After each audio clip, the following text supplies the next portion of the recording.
ابھی ہمارے ایک بہت ہی محترم ساتھی نے یہاں پہ کہا کہ کم از کم غوری میزائل کا رخ ہی اسرائیل کی طرف کر دو.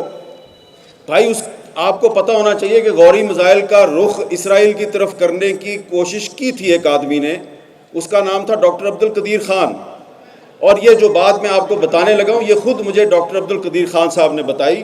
میں نے ان سے پوچھا کہ یہ ڈاکٹر صاحب یہ پرویز مشرف کے ساتھ کیا مسئلہ ہے آپ کا، آپ تو ہمارے قومی ہیرو ہیں. تو انہوں نے اس کو ایک بہت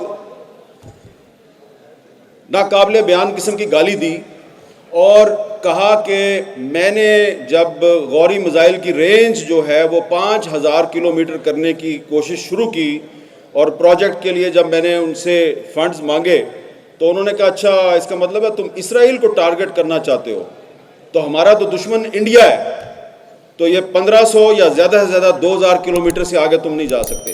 تو حضور بات تو کرنا بڑا آسان ہے کہ غوری میزائل کا رخ اسرائیل کی طرف کر دو، لیکن جس نے کرنے کی کوشش کی اس کو تو آپ نے عبرت کی مثال بنا دیا. یہ بات میں اس لیے کر رہا ہوں یہاں پہ کہ اس وقت بھی مولانا فضل الرحمان صاحب اور سراج الحق صاحب کو پتہ ہے کہ اس وقت بھی پاکستان میں وہ لوگ موجود ہیں کہ جو اوپر سے تو مذمت کر رہے ہیں اسرائیلی بمباری کی، لیکن اندر سے ان کا دل جو ہے وہ کہیں اور ہے.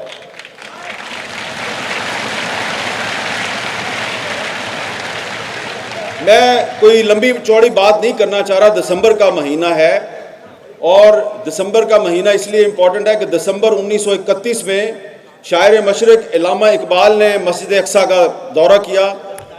مفتی اعظم فلسطین مفتی امین الحسین کی دعوت پر انہوں نے وہاں پہ خطاب کیا تھا مسجد اقصیٰ میں، اور پھر بار بار وہ ایک ہی بات کہتے رہے اپنے ساتھیوں کو، مسلم لیگ کے ساتھیوں کو بھی اور عالم اسلام کے حکمرانوں کو بھی یہ کہتے رہے کہ کبھی امریکہ اور برطانیہ پہ اعتماد نہ کرنا، اور خاص طور پہ انہوں نے مسلمانوں سے کہا کہ فلسطین کے بارے میں جو عرب بادشاہ ہیں ان کے اوپر کبھی اعتبار نہ کرنا، یہ آپ کے جو مفادات ہیں ان کا تحفظ کرنے کے قابل نہیں ہے.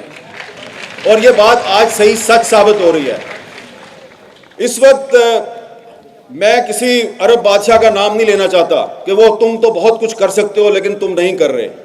ہم بہت سے عرب بادشاہوں کے نام لے سکتے ہیں جو صرف زبانی بیانات تو جاری کر رہے ہیں لیکن عملی طور پہ انہوں نے کوئی مدد نہیں کی فلسطینیوں کی. ہمیں سب سے پہلے اپنے گھر کا جائزہ لینا چاہیے کہ آپ کے اپنے گھر میں کیا ہو رہا ہے. اب آپ یہاں پہ اتنا بڑا آپ نے اجتماع کیا ہے، یہاں پہ آپ اچھی اچھی تقریریں ہوں گی، قراردادیں منظور ہوں گی، لیکن آج پاکستان کی جو اس وقت موجودہ حکومت ہے اس سے یہ پوچھنے کی ضرورت ہے کہ آپ بار بار جو یہ کہتے ہیں کہ مسئلہ فلسطین کا حل 2 اسٹیٹ سلوشن ہے، 2 ریاستی فارمولہ، تو یہ پاکستان کی کون سی پارلیمنٹ نے یہ فیصلہ کیا؟ کہاں پہ یہ فیصلہ ہوا کہ 2 ریاستی سلوشن جو ہے وہ مسئلہ فلسطین کا حل ہے؟ اور کیا یہ ہمارے نگران وزیر اعظم صاحب جنہوں نے 2 اسٹیٹ سلوشن کی بات سب سے پہلے کی، مطلب پتہ ہے آپ کو 2 اسٹیٹ سلوشن کا مطلب کیا ہے؟ مطلب یہ ہے کہ 2 اسٹیٹ سلوشن کا مطلب یہ ہے کہ جی آپ اسرائیل کا جو وجود ہے اس کو تسلیم کر لیں اور اسرائیل کو بھی تسلیم کر لیں، اور یہ جو غزہ اور دریائے اردن کا جو مغربی کنارہ ہے اس طرف جو فلسطین ہے یہاں پہ ایک فلسطینی ریاست قائم کر دیں. تو یہ 2 اسٹیٹ سلوشن ہے. اب میں اس 2 اسٹیٹ سلوشن کو کیوں مسترد کرتا ہوں، میں اس کے کیوں خلاف ہوں؟ پہلی بات تو یہ ہے کہ پاکستان اسرائیل کو تسلیم نہیں کرتا.